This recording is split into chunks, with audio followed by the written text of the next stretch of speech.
and good morning. Welcome into the Cullman in the Morning Show. I'm Debbie Wood, and our guest today is Jerry Jacobs. And so glad to see Jerry. Haven't seen him in a while, and we're going to catch up. And I think you're going to enjoy some of the things that we have to tell you that involve the entire community. And good to see you. Always good to see you. How have you been? Been fine. Been good. Busy. A little bit. A little bit, yeah. But you like that. You like to get involved and stay. And that's one thing that we're going to share with you about Jerry this morning.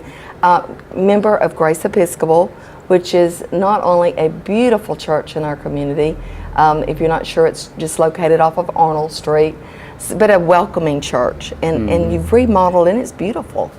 It's increased our capacity, and it is a gorgeous structure.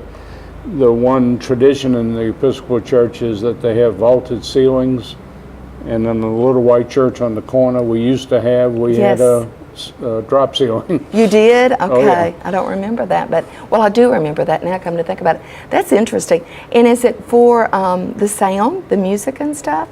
The basically? acoustics in that building are tremendously great, and but a lot of the tradition of the church lends itself to the design that we have. Okay. The trusses in the church under the ceiling resemble the bottom of a ship. Okay. And we call that space a nave. A nave, okay. For naval. Okay. Because we're on God's ship. That's neat. That's so true, isn't it? So true. I love that. Well, an interesting part of when they were tearing down the old church, they found a good set of architectural drawings, and the people back in 1950 wanted to build the building we have. Did they really? Including the bell tower. So, oh my goodness. So you took those plans and redid them and basically used the same drawings. I love it. Did not know that little bit of history. Well, like I said earlier, Grace Episcopal is such a welcoming church, and not only do you just attend to your flock, but you also do so many different ministries in our community. And I think a lot of you might remember Jerry from the Good Samaritan Clinic, and I think it's interesting the way all that came about. And Jerry had a big part in that, but tell us a little bit how it came about. We were going to build the new church, and our priest at the time, Brent Norris, at a meeting said, you all go home and think about what we can do for the community while we build this building for ourselves, as he phrased it. And we all came back with easy to do ideas, and he looked at us and said, well, what about a free medical clinic? And we thought, have you bumped your head lately? But he grew up in South Carolina, where there were had been free clinics for a while. And the more I checked into it, the more I learned that North and South Carolina and Virginia had them for years, going back to the 1970s. Did they? And I started visiting Community Free Clinic in Huntsville, and they were very gracious and helpful. And we got a lot of information from them, but I also visited one in Tupelo, one in Shelbyville, and several in North Carolina. And our board, right before we opened, had decided that we had to have $100,000 in the bank, or promised, because that's what we had estimated it would take to open the clinic for a year. So Del Brock spearheaded a community meeting at Child Haven. We had a nice meal. Paul Busman and Del and myself spoke for 5 minutes apiece, and that night we raised $50,000. Did you really? That's awesome. With no video, nothing fancy. Right. But the community responded because at the time, and unfortunately still, everybody knew someone that did not have health insurance. Sure. And couldn't afford to go to the doctor, couldn't afford to get scripts filled if they had them in hand.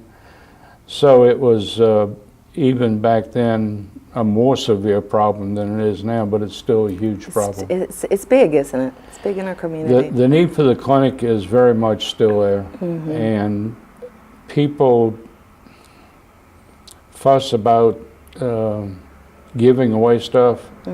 Well, an unhealthy person without insurance costs more to the public Yes. than a healthy person does. Sure. Way more. Way more. And how many years has the Good Samaritan? 15. It's been 15, wow. And unbelievable that it's, so many people have stepped forward. You've got so many of the physicians, dentists that are on a rotation. They all take part in giving back. And also, I think the location probably is something that Frank Brown graciously donated. Is that correct? And as far as I know, he's still donating the space, the utilities, the medical waste, and the garbage disposal. Besides over 3,000 square feet of space, which would used to be the emergency room. Yes, see, so it's a wonderful program. So Grace Episcopal doing such wonderful things in our community, and Jerry's right there with them, and so many other people, and we're going to talk a little bit more about that. But we're going to take a break, and when we come back, we're going to introduce you to the new priest at Grace Episcopal, and then also we're going to talk about something that I don't know why, but I've been thinking about it a lot lately, the Grace Place. And I think maybe because we're hearing more about dementias, Alzheimer's affecting even younger people, a lot of younger people. And we're going to talk about that new ministry. So you stay with us. We'll be back with a lot more of Cullman in the Morning right after this.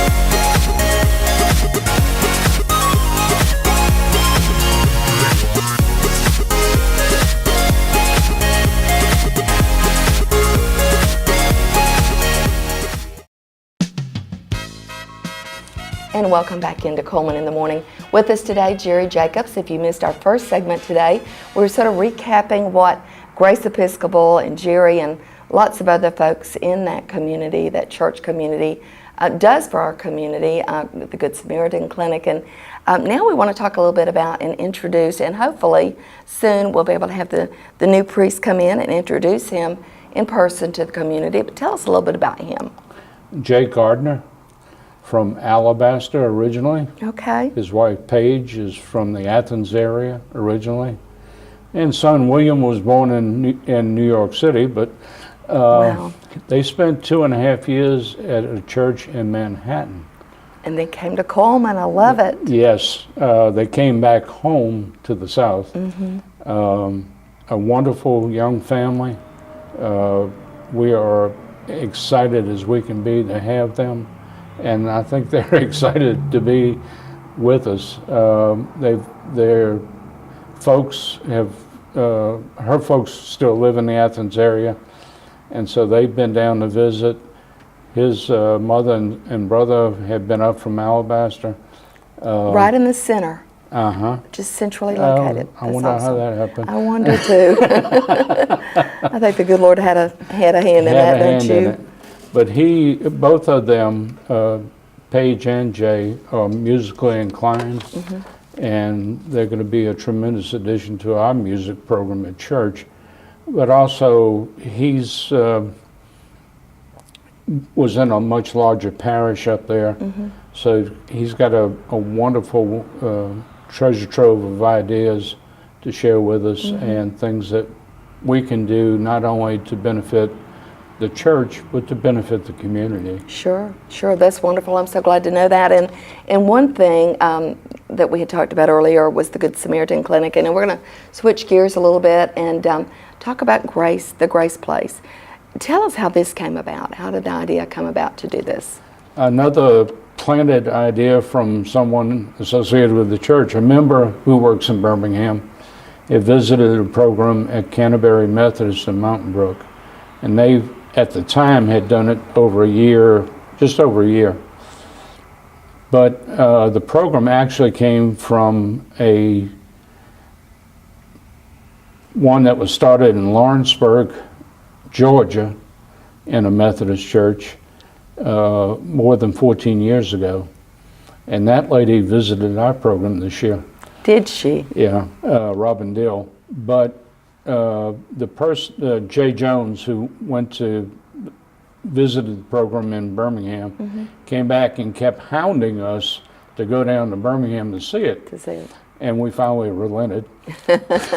And when we did, we saw why he was so excited. Yeah. It is our program, like theirs, lasts 4 hours a day, and ours is 2 days a week.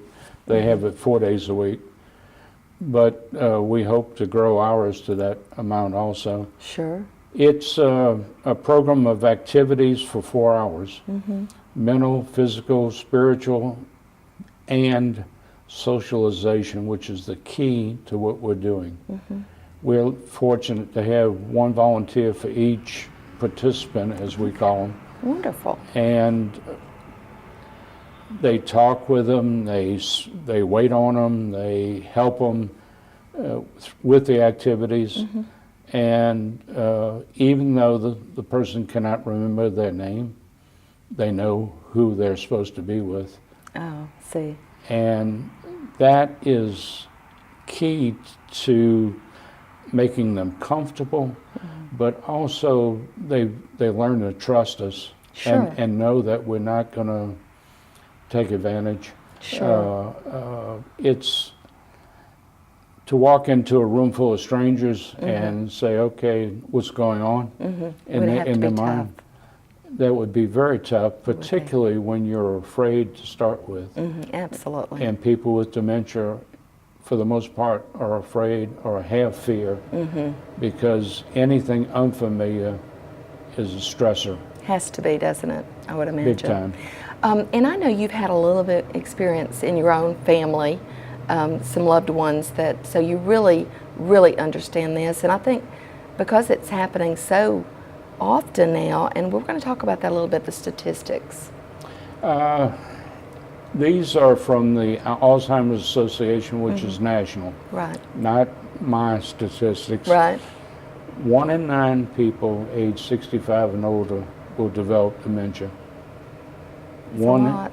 1 in 3 people 85 and older will develop dementia. Oh my. Okay. Using those numbers and the population in Cullman County, we've got 2,000 people with dementia diagnosed. Diagnosed. There are a lot more people with dementia that aren't diagnosed because the disease can take anywhere from 12 to 20 years to be symptomatic, to show signs of the dementia. Did not realize that. It is, once the symptoms appear, it's well established in the body. My goodness. And there is no reversing anything. There's no medications that will treat it effectively. Right. There's no medications that'll arrest it, and there's nothing that'll stop it. That'll stop it. And I know they're working really hard, the scientists, to all this research to try to come up with something. I think maybe they're making some headways, but it may be years before that comes down the pipe. It's probably going to be years. They still don't know what causes it. See, they don't, do they? Well, if we could find that out, I think it would make a big, big difference. Let's talk about, and you were talking about the activities, lots of different activities. You do the prayer and the devotionals. Do they seem to enjoy that and understand what you're doing? I hope so. I've been preaching at them. You have? Good. No, they do. They do? It's a quiet time to begin the day with, Okay. but also reflecting on what God has done for us and encouraging them to try and think about God in our daily, everything we do during the day.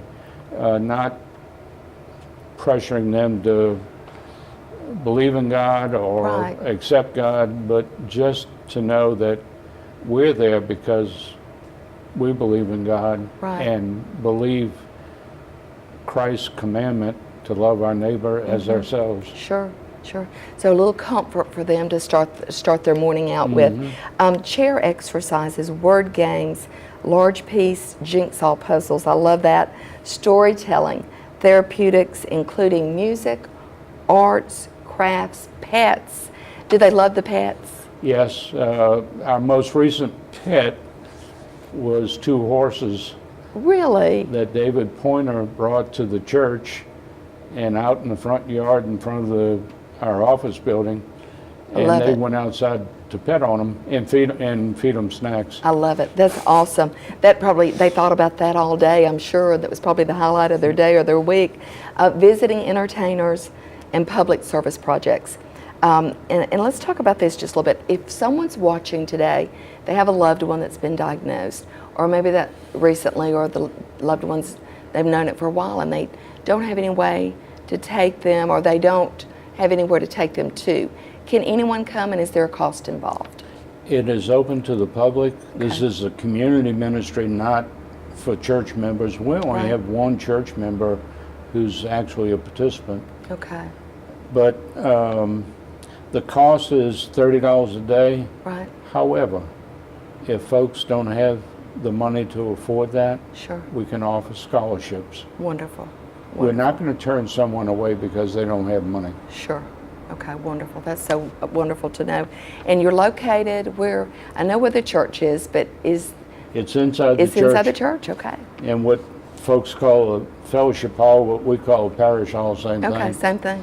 Okay. So 305 Arnold Street, Northeast, downtown Cullman, only $30 a day. I'm going to give you a number in just a second, and so you can call. What about transportation if they can't get there? Right now, we have to rely on carts because our church does not have a bus Right. or a van to transport. But we'll accommodate carts schedule Okay. with our day, and also, if need be, help that person get to or from on occasion. Sure. But we just can't do it on a regular basis. On a regular basis. But just the fact, knowing that Carts is there, that has to help.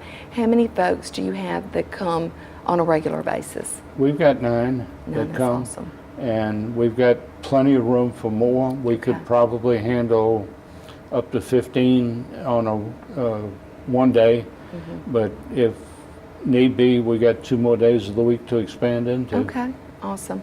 And easy to do. Call that number. Maybe your loved one would want to come by and check it out first and meet some of y'all. Well, before they do that. that's the way we work it. You do? Okay. We invite them to come, the caregiver to come with the person, Right. let the person participate in the activities, Mm-hmm. or just watch if they don't want to participate. Sure. But also the caregiver to watch, and then make a decision about whether they want to sign up to come. Okay, wonderful. Now, do the caregivers need to stay with them, or the volunteers will take care of them, right? After the first time, caregiver That they does don't not have have to. to. Okay, wonderful. Well, it's just a wonderful program, and I'm looking at this little brochure that they've got. And if you want to find out more about Grace Place, all you have to do is call 256-736-4260. That's 736-4260.